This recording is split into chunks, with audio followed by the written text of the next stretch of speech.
Voter লিস্টের সংশোধনের পক্ষে ভাঙড়ের বিধায়ক নওশাদ সিদ্দিকী। এসআইআর এর পক্ষে আমি, কারণ ভোটার লিস্ট সংশোধন করা উচিত। মৃত ভোটাররা কেন ভোটার লিস্টে থাকবে? এক জায়গা থেকে অন্য জায়গায় যাওয়া মানুষদের দু জায়গায় ভোটার লিস্টের নাম কেন থাকবে?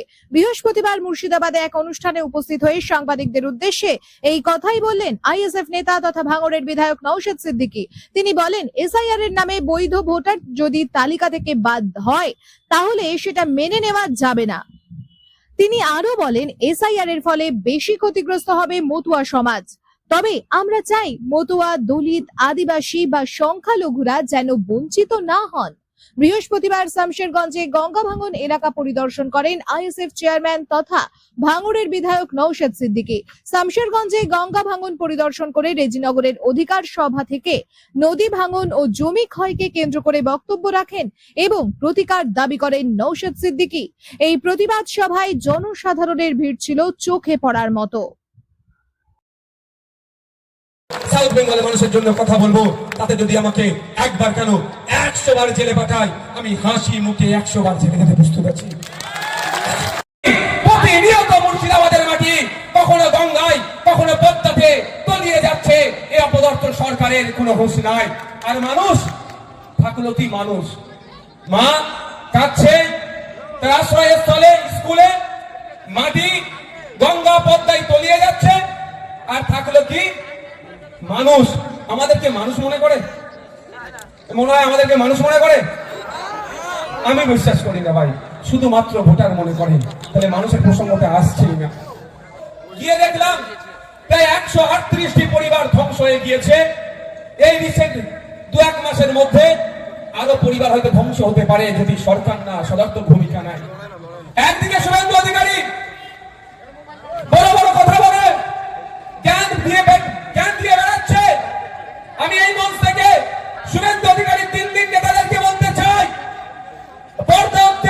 পদ্মা হচ্ছে আন্তর্জাতিক একটা নদী। কেন আপনারা আন্তর্জাতিক নদীর চেয়ে স্ট্যাটাস আছে, নর্মস কন্ডিশন আছে, কেউ যদি এই নদী দ্বারা ক্ষতিগ্রস্ত হয় পুনর্বাসনের জন্য যেই রুলস আছে সেই রুলস অনুযায়ী এই 138টা পরিবার ক্ষতিপূরণ পাবে না। এই নিয়ে আপনি একবারও কথা বলতে দেখছি না কেন? হিন্দু ভাই ভাই গল্প শোনালেও যে 138টি পরিবার ক্ষতিগ্রস্ত হয়েছে, ওখানে আমার হিন্দু আমার মুসলিম সমাজের মানুষরাও আছে। অন্তত ওই অপদার্থ শুভেন্দু অধিকারী ওই আমার হিন্দু ভাইদের অন্তত কথা বললে তাও মনে একটু শান্তি আসতো, সেটাও বলেনি। আর আমাদের রাজ্য সরকার খেলামেলা করে হাজার হাজার কোটি টাকা অপাত্রে দান করছে, ওখানে কংক্রিটের বাঁধ নির্মাণ করেনি। গঙ্গা বক্ষে তলিয়ে যাচ্ছে, মালদা, মুর্শিদাবাদ, নদিয়ার এই অংশ গঙ্গা বক্ষে পদ্মা বক্ষে তলিয়ে যাচ্ছে, কোনো ব্যবস্থা গ্রহণ করছে না। আর উল্টো দিকে হাজার হাজার কোটি টাকা খেলামেলা করে নষ্ট করে দিচ্ছে।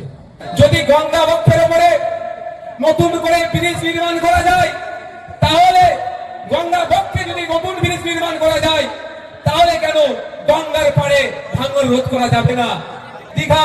দীঘাতে আমরা অনেকেই কম বেশি গিয়েছি, পাতার ভিডিও দেখেছি। মাছ সমুদ্র থেকে যেভাবে ঢেউ এসে পাড়ে আছড়ে পড়ছে, দীঘার কি পাড় ক্ষতিগ্রস্ত হয়েছে? একটু আওয়াজ দেবেন আপনারা। তাহলে যদি ঢেউ আছড়ে পড়লেও ক্ষতিগ্রস্ত না হয়, কারণটা কি? ওখানে কংক্রিটের বাঁধ নির্মাণ করছে, বিজ্ঞানসম্মত ভাবে বাঁধ নির্মাণ করেছে, বিজ্ঞানসম্মত ভাবে বাঁধের রক্ষণাবেক্ষণ করছে বলে ওখানকার পাড় ধ্বংস হচ্ছে না, ওখানকার মানুষ ক্ষতিগ্রস্ত হচ্ছে না। যদি দীঘায় কংক্রিটের বাঁধ নির্মাণ করে ওখানকার মানুষকে বিপদের হাত থেকে বাঁচানো যায়, কেন মুর্শিদাবাদ, কেন মালদা, নদিয়ার একটা অংশের মানুষকে ওই কংক্রিটের বাঁধ নির্মাণ করে এই টাকা, লোকের বিধবা ভাতা থেকে টাকা, লোকের বার্ধক্য ভাতা থেকে টাকা, লোকের আবাস যোজনা থেকে কাটিং করা টাকা, 100 দিনের কাজে দুর্নীতি করার টাকা, আমার মনে হয় ওনার নিয়া সময় অত খারাপ সময় হয়ে ওঠেনি। আমি একটা কথা বলি, এই এসআইআর নিয়ে যে গল্প শোনাচ্ছে, সব থেকে বেশি যদি সঠিক পেপার নিয়ে গাইডলাইন করে এসআইআর হয়, ক্ষতিগ্রস্ত হবে যে সমাজটা, সেটা হচ্ছে মতুয়া সমাজ।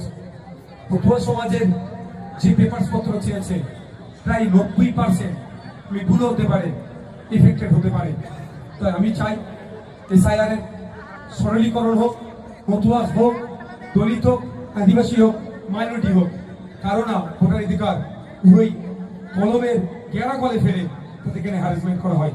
আমরা নজর রাখবো, যদি কাউকে ইসিআই অনৈতিকভাবে ডিস্টার্ব করে, যে অফিসার ডিস্টার্ব করবে বুথ লেভেল অফিসার এবং ইসিআই বিরুদ্ধে আমরা আইনি লড়াই যাব এবং মাঠে ময়দানে আমরা গণতান্ত্রিক প্রক্রিয়ায় এটা কিন্তু বুঝে নেব।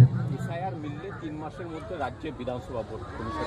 আমি একটা কথা বলি, রাজ্য সরকারের যারা যে দল থেকে বিলং করে অর্থাৎ তৃণমূল কংগ্রেস চিৎকার করছিল, তৃণমূল কংগ্রেসের হেভিওয়েট নেতারা বলেছিলেন যে এসআইআর করতে দেব না। আজকে তারা কোথায়? এসআইআর দ্রুত হওয়ার জন্য বুথে বুথে অফিসার এই রাজ্য সরকার দিচ্ছে, এই দ্বিচারিতা। তবে একটা কথা বলি, এত স্বল্প সময়ের মধ্যে আমার ক্ষুদ্র জ্ঞানে হয় যে স্বচ্ছভাবে এসআইআর করা সম্ভব হয়ে উঠবে না, হচপচ হবে। অলরেডি বিহারে বারবার সুপ্রিম চড় খাচ্ছে, আইনের চড় খাচ্ছে, আবার একটার পর একটা পরিবর্তন হচ্ছে। এক্ষেত্রে হয়তো বাংলার ক্ষেত্রে এটা হবে, এটা টাইম সাপেক্ষ। তবে ভোটার লিস্টের সংশোধন হওয়ার পক্ষে আমি। মৃত ভোটার কেন থাকবে, একটা ভোটারের একাধিক জায়গায় কেন নাম থাকবে, এগুলো বা যে শিফট করেছে সেই জায়গায় নাম থাকবে, এর আমি পক্ষে।